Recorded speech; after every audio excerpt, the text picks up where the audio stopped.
Now we're going to talk about your English skill action plan. So this is what I do basically every working day, my day job, I call it, the job that I do one-to-one. And the first thing that I do when I talk to people is I find out about their jobs. I ask them tons of questions. I try to understand all their responsibilities. And then I need to understand more specifically, what do they need to do in English right now?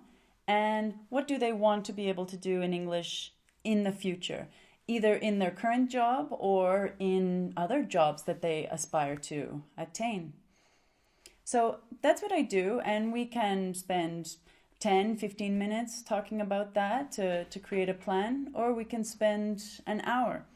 And it's always the same process. I need to understand your job title, your general responsibilities, and then what are your responsibilities in English, and what future responsibilities will you have in English.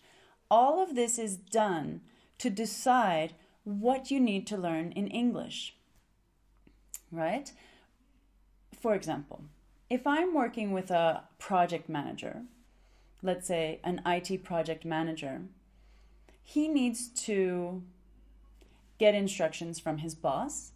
So if his boss is speaking to him in English, then he needs to understand those instructions in English. So understanding instructions about a project. He needs to confirm that he's understood those instructions correctly. He needs to ask questions to get more details. Maybe make requests for resources, certain people, certain budgets. So there may be more to that conversation, but he's going to have a conversation with his boss. So that's something that he needs to break down and understand. Then he's got a team. He's got to speak to his team, and his team may be very international and very likely has to speak to them in English. So now he's giving the instructions. He's telling them, the ultimate goal of the project. He's breaking it down by milestones, explaining the different milestones, using dates correctly to say when each part of the project needs to be completed. He may ask them to confirm that they've understood correctly, because that's a big problem in international teams, that team members sometimes say, oh yeah, we understand, and then a month later the project manager realizes they did not understand at all, and by that point it's quite late and it's quite a big problem. So now, team managers will, at the initial stages, they will use communication strategies in English to really, really check how much the team has understood. All right, so that's, you may have a launch meeting, and this project manager might have to lead the launch meeting. There's lots of different responsibilities that a project manager could have in English. If there's a problem in the project, the manager may need to speak to a particular team member to discuss a problem, to brainstorm solutions, to emphasize how important it is that a particular job is done on time. The manager may need to speak to a client directly. In that case, they may be giving a status update.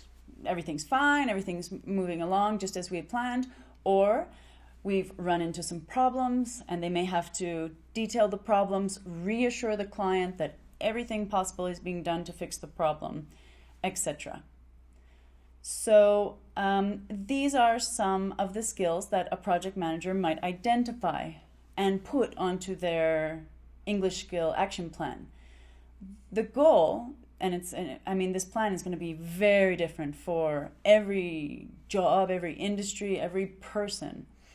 The goal is to basically decide what it is that you want to learn, or identify what it is that you need to learn, and then prioritize them.